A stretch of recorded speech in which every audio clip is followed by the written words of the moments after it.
कि हम अपना रियल एस्टेट का काम कर रहे थे। हमने जैसे ही ज़मीन का काम करना स्टार्ट किया तो अक्सर हमारे पास धमकियाँ स्टार्ट हो गई। जैसे उनके गुर्गे आसाद कालिया वगैरह, उनके बेटे अली, ये सब कहीं ना कहीं से हमको ढूंढने लगे, हमें टॉर्चर करने लगे। फिर 31 दिसंबर 2021 को मैं अपने ही आवास पे बैठा हुआ था, तभी अचानक से अली, अतीक और आसाद कालिया वगैरह तीनों ये लोग 3 गाड़ियों से आते हैं और मुझको घेर लेते हैं। घेरने के बाद ये सब घेर के तमंचे, पिस्टल, राइफल, बहुत सारे असलहे लिए थे। सब ये मेरी बॉडी पे ऊपर से नीचे तक लगा देते हैं। अतीक अहमद कहते हैं कि तुमको बहुत नेतागिरी आती है, जब तुमसे बार बार कह रहे हैं कि ज़मीन शाइस्ता परवीन के नाम लिख दो, नहीं तो 5 करोड़ रुपये रंगदारी आसाद कालिया और अली के यहाँ से पहुँचवा दो। बोलता है कि अली इन लोग को मार ख़त्म करो, साले ऐसे नहीं मानेंगे।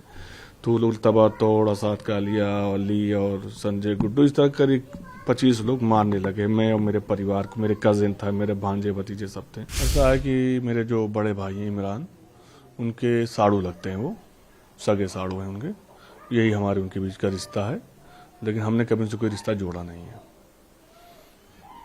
क्यों आखिर वो आपका मतलब हमला करवा रहे थे, क्या वजह थी? क्योंकि रिश्तेदारी होते हुए भी वो उसमें थोड़ा डिटेल बता। ऐसा है कि देखिए, हम अपना रियल एस्टेट का काम कर रहे थे। हमने जैसे ही ज़मीन का काम करना स्टार्ट किया तो अक्सर हमारे पास धमकियाँ स्टार्ट हो गई। जैसे उनके गुर्गे आसाद कालिया वगैरह, उनके बेटे अली, ये सब कहीं ना कहीं से हमको ढूंढने लगे, हमें टॉर्चर करने लगे। और ये रोक के गाड़ी उस कहने लगे कि ऐसा है कि भाई से मिल लो, काम करना है काम करो, लेकिन उनको भी जो है देना पड़ेगा। तो ये सब तरीके करके कहीं ना कहीं हमको घेरा जाता था। तो मैं अपना जो है बहरहाल मोबाइल बंद करके कहीं ना कहीं चला जाता था।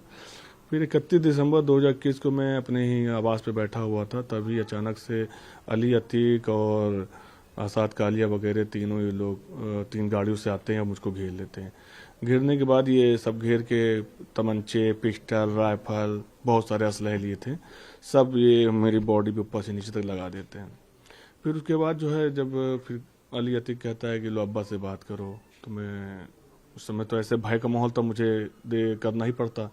तो उसके बाद मैंने बात करी, तो मैंने कहा जी बताइए। तो उधर से अतीक अहमद कहते हैं कि तुमको बहुत नेतागिरी आती है, जब तुमसे बार बार कह रहे हैं कि ज़मीन शाइस्ता परवीन के नाम लिख दो, नहीं तो 5 करोड़ रुपये रंगदारी आसाद कालिया और अली के यहाँ से पहुँचवा दो। तो उस समय इतना डरा हुआ था, मैंने कहा मैं इसको क्या जवाब दूँ, मेरे कुछ समझ में नहीं आ रहा था।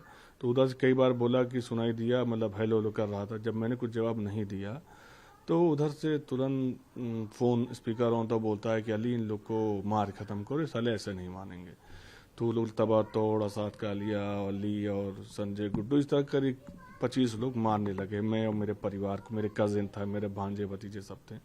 तो उसके बाद जब हमें लगा कि मुझे मार डालेंगे, तो मैं किसी तरह अपनी जान बचा के वहाँ से भागता हूँ। जब भागता हूँ तो ये सीधा ही सीधा मेरे ऊपर फायर करने लगते हैं, और जब फायर करने लगते हैं तो मैं किसी तरह बच के भाग जाता हूँ। मैं जाता हूँ करेरी थाने जाके वहाँ मैं फोर्स को बताता हूँ, पुलिस प्रशासन को बताता हूँ। प्रशासन आता है तो प्रशासन अपनी आंखों से देखता है कि किस तरह ये गोलियां चला रहे हैं, बम चला रहे हैं, एकदम तालिबान बनाए हुए हैं। जब ये लोग प्रशासन को देखते हैं तो ये लोग भागते हैं। फिर प्रशासन तेजी दिखा के वहाँ पे उसे मौके पे 2 लोग को पकड़ लेता है। 2 लोग को पकड़ के उनके पास से पिस्टलें बरामद हुई, और जिस उस समय वहाँ पे मशीन जिसे भी लाए थे, जिससे पूरा इन लोगों ने मेरा घर ढा दिया। तो वो मशीन मौके पकड़ गई। उसमें सैम मैं जो गैंगस्टर है, काफ़ी बड़ा अपराधी, वो पकड़ गया। तो जब ये सब पकड़ गए तो उसके बाद मेरी FIR हुई। आज सब जेल में है। आसाद कालिया फरार चल रहा है। अगर वो पकड़ जाता है तो मेरा केस ट्रायल पे हो जाएगा। मैं इनके खिलाफ गवाही दूंगा, मैं इनके खिलाफ आखिर दम तक लड़ता रहूँगा। बम भी फेंके गए थे आपके ऊपर? जी, बम भी एक नहीं, कम से कम 2500 बम फेंके गए थे। बम झोले में एक खचोली था, वो लिया हुआ था। लेकिन जैसे आपने बताया कि अतीक अहमद एक तरह से रिश्तेदार लगते हैं, तो उस पर आखिर वो क्यों, मतलब रिश्तेदार? देखिए, आप एक बात समझ लीजिए, अतीक अहमद का आप इतिहास उठा के देख लीजिए। उनकी नज़र में न रिश्तेदार न नातेदार, जो उनको पैसा देता था वही उनका रिश्तेदार रहता था, वही उनका बेटा हो जाता था, वही सबसे करीबी गुर्गा हो जाता था। तो जब हमने नहीं दिया तो हम विरोधी हो गए।